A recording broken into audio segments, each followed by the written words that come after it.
Assalamualaikum warahmatullahi wabarakatuh. Pagi Nanda semua. Pada pagi hari ini kita akan membahas mengenai hakikat fisika dan keselamatan kerja di laboratorium. Ya, sebagaimana kalian ketahui bahwa fisika itu adalah cabang dari sains atau ilmu pengetahuan, di mana fisika itu adalah ilmu yang mempelajari tentang materi dan energi serta keterkaitan antara keduanya. Nah, apa itu hakikat fisika? Karena dia merupakan cabang dari sains, maka fisika itu juga sama nih hakikatnya.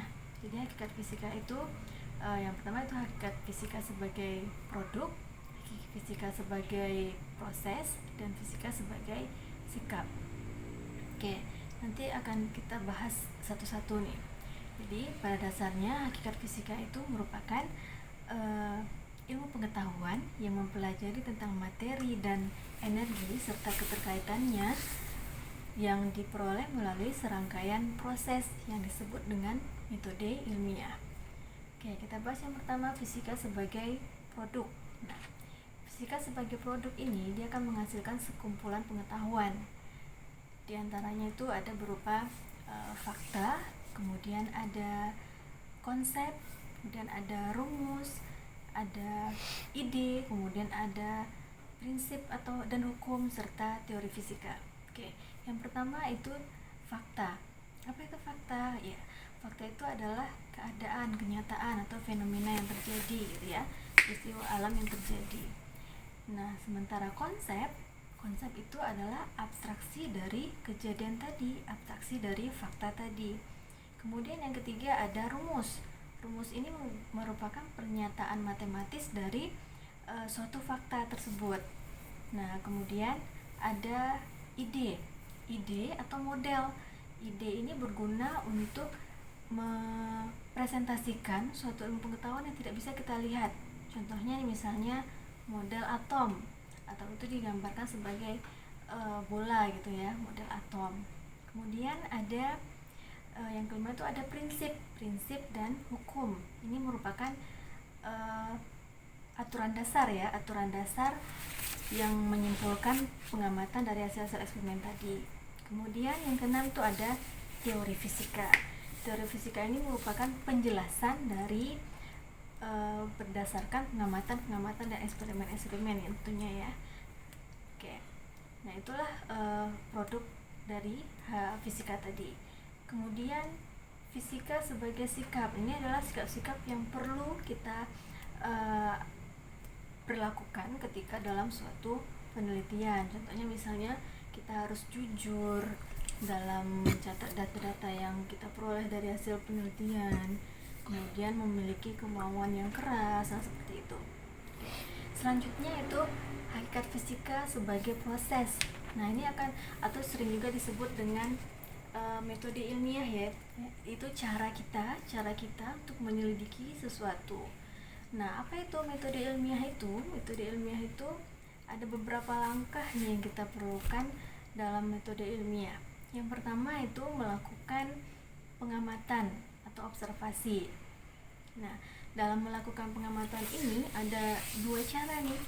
Ada pengamatan kuantitatif dan juga ada pengamatan kualitatif. Nah, apa itu pengamatan kuantitatif? Pengamatan kuantitatif ini pengamatan yang mengamati berupa angka-angka. Nah, contohnya nih misalnya kita ingin meneliti pertumbuhan dari kacang hijau. Nah, tentu kita mengukur berapa panjang kacang hijaunya tiap hari. Nah, itu kan datanya berupa angka-angka. Nah, yang kedua itu pengamatan kualitatif. Nah, kalau pengamatan kualitatif itu pengamatan yang dilakukan menggunakan indera kita. Contohnya misalnya dalam meneliti misalnya pengaruh dari yang kualitatif. Pengaruh penggunaan HP terhadap hasil belajar. Nah, seperti itu. Nah, itu pengamatan secara kualitatif, tidak berupa angka-angka gitu ya. Oke. Nah, itu yang pertama ya, langkah pertama dari metode ilmiah yaitu melakukan pengamatan atau observasi. Nah, yang berikutnya, yang kedua itu merumuskan masalah. Jadi setelah kita melakukan pengamatan, terdapat ada masalah nih. Nah, jadi kita rumuskan tuh dari berbagai masalah yang ada, kita rumuskan masalah yang akan kita teliti. Contohnya tadi ingin meneliti pertumbuhan dari kacang hijau tadi ya. Nah, tentu banyak faktor yang mempengaruhinya. Bisa berupa udara, bisa berupa air. Nah, kita ambil salah satu contohnya nih, misalnya pengaruh air. Nah, apa rumusan masalahnya? Nah, rumusan masalah itu kita gunakan dalam kalimat tanya. Nah, misalnya nih, bagaimana pengaruh air terhadap pertumbuhan kacang hijau? Atau nih misalnya kita ingin meneliti apa hubungan dari panjang tali nih terhadap frekuensi bandul dalam percobaan bandul ya, atau terhadap periode bandul. Nah, rumusan masalahnya tentu apa hubungan antara panjang tali dengan periode bandulnya. Nah, seperti itu. Nah, setelah kita rumuskan masalah tadi, nah yang berikutnya, yang ketiga itu adalah kajian pustaka atau mengumpulkan informasi nih. Mengumpulkan informasi ini bisa dari berbagai banyak cara ya, dari buku, kemudian bisa dari artikel, dari pendapat-pendapat para ilmuwan. Nah, seperti itu. Nah, yang berikutnya itu membuat hipotesis atau dugaan sementara. Dan membuat dugaan sementara ini harus berdasarkan kepada kajian pustaka yang kita dapatkan tadi. Contohnya tadi tuh dalam percobaan bandul. Nah, tadi kan kita ingin mengetahui apa hubungan antara panjang tali dengan periode bandul. Nah, setelah kita kaji, setelah kita baca dalam referensi buku, ternyata semakin panjang talinya, periodenya juga semakin besar. Nah, itulah dugaan sementara kita bahwa ternyata hubungannya tadi antara periode dengan panjang tali, semakin panjang talinya maka periodenya semakin besar. Nah, itu membuat hipotesis dalam berupa kalimat pernyataan ya, kalimat pernyataan yang menjawab rumusan masalah tadi. Nah, rumusan masalah tadi kan kita ingin mengetahui apa hubungan antara periode dengan panjang tali. Nah, dugaan sementaranya apa? Dugaan sementaranya yaitu ternyata semakin panjang talinya maka periodenya semakin besar. Nah, itu dia. Nah, setelah kita buat hipotesis, nah barulah kita melakukan eksperimen. Nah, dalam melakukan eksperimen ini ada beberapa variabel ya. Nah, kita harus menentukan variabel gitu. Ada 3 jenis variabel di sini. Yang pertama itu variabel bebas. Variabel bebas ini variabel yang bisa kita ubah-ubah secara bebas oleh peneliti. Nah, kemudian yang kedua itu adalah variabel terikat. Nah, variabel terikat ini adalah variabel yang kita ukur nih, dan perubahannya itu tergantung kepada variabel bebas tadi. Nah, yang ketiga adalah variabel kontrol. Nah, variabel kontrol ini adalah variabel yang selama eksperimen itu harus tetap dipertahankan, tetap tidak berubah-ubah gitu. Oke, kita contohkan tadi pada percobaan bandul. Kita ingin mengetahui hubungan antara panjang bandul dengan periodenya. Nah, dalam percobaan itu apa variabel bebasnya? Iya, betul sekali. Itu panjang tali. Panjang tali tadi kita ubah-ubah. Misalnya 1 meter, 50 cm, 30 cm gitu. Kita ubah-ubah berapa panjang talinya. Nah, variabel terikatnya apa? Ya, variabel terikatnya adalah periode, karena periode ini bergantung kepada panjang talinya. Nah, variabel kontrolnya apa? Nah, variabel kontrolnya bisa saja bandulnya tadi. Bandulnya tetap dari awal percobaan sampai akhir percobaan, tetap tuh masanya. Atau misalnya kondisi tempat kita melakukan percobaan gitu ya. Ya, misalnya percobaan 1 di Pekanbaru, percobaan kedua di Amerika. Nah, tentu hasilnya akan berbeda gitu ya. Oke. Nah, itu melakukan eksperimen.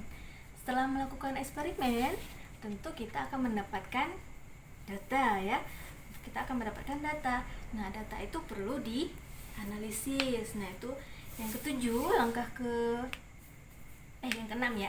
Langkah yang keenam itu adalah menganalisis data ya. Data yang kita peroleh tadi dianalisis tuh. Nah, yang ketujuh baru menarik kesimpulan. Kesimpulan ini berhubungan dengan hipotesis tadi. Apakah benar hipotesis kita atau tidak?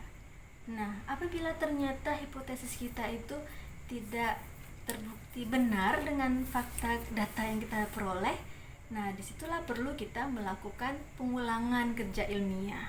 Nah, perlu diulangi. Setelah kita ulang ternyata datanya sama. Nah, berarti di situ perlu perubahan nih, ternyata teorinya ada yang berubah. Nah, seperti itu. Jadi setelah melakukan pengulangan kerja ilmiah ya, baru bisa kita menyatakan bahwa teorinya tersebut ada perubahan. Nah, itulah serangkaian dari langkah-langkah metode ilmiah. Oke, nah selanjutnya kita lanjut ke keselamatan kerja di laboratorium. Nah, keselamatan kerja ini penting ya, apalagi kalau kita sering melakukan percobaan di laboratorium nih. Oke, apa-apa saja nih supaya kita selamat nih dalam melakukan percobaan? Oke, tentu kita harus patuhi peraturan-peraturan di laboratorium tadi ya.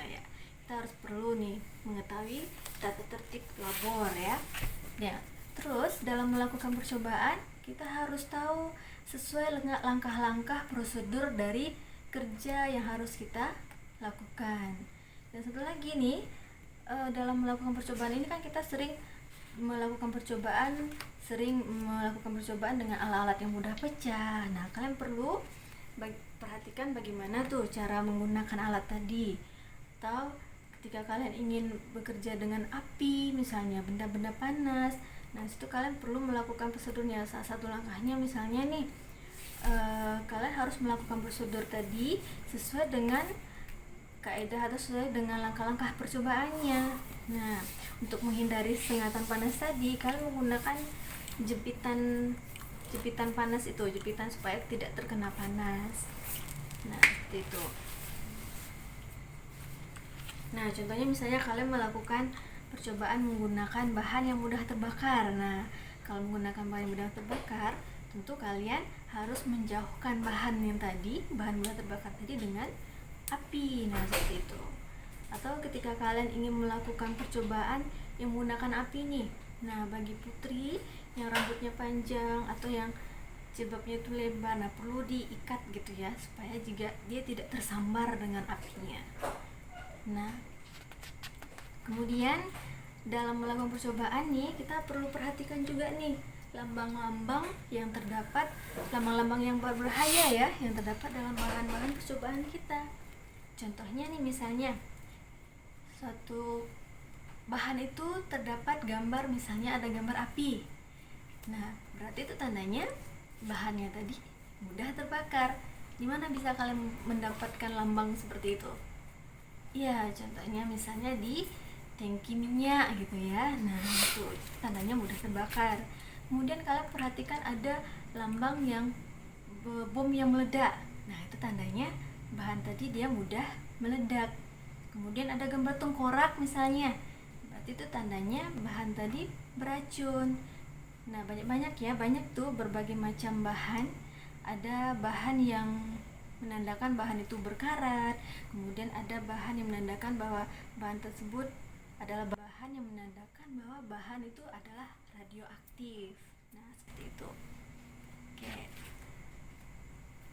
Nah, fisika ini sangat banyak perannya dalam kehidupan sehari-hari ya. Banyak sekali hasil-hasil dari penemuan-penemuan fisika yang membantu kerja kita dalam kehidupan sehari-hari. Contohnya adanya roket, kemudian adanya kereta api. Nah, situ banyak sekali. Dari berbagai banyak manfaatnya tadi, tentu ada juga dampaknya. Nah, sekarang tugas kalian, silahkan kalian searching nih bagaimana keterbatasan dan dampak negatif dari sains tersebut. Oke, untuk pertemuan hari ini Ibu cukupkan sampai di sini. Semoga kalian bisa memahaminya. Dan Ibu tutup. Nah, sebelum Ibu tutup, jangan lupa nih kalian baca buku-buku referensi yang lain untuk menambah pemahaman kalian. Oke, Ibu tutup. Ibu sudahi dengan Assalamualaikum warahmatullahi wabarakatuh.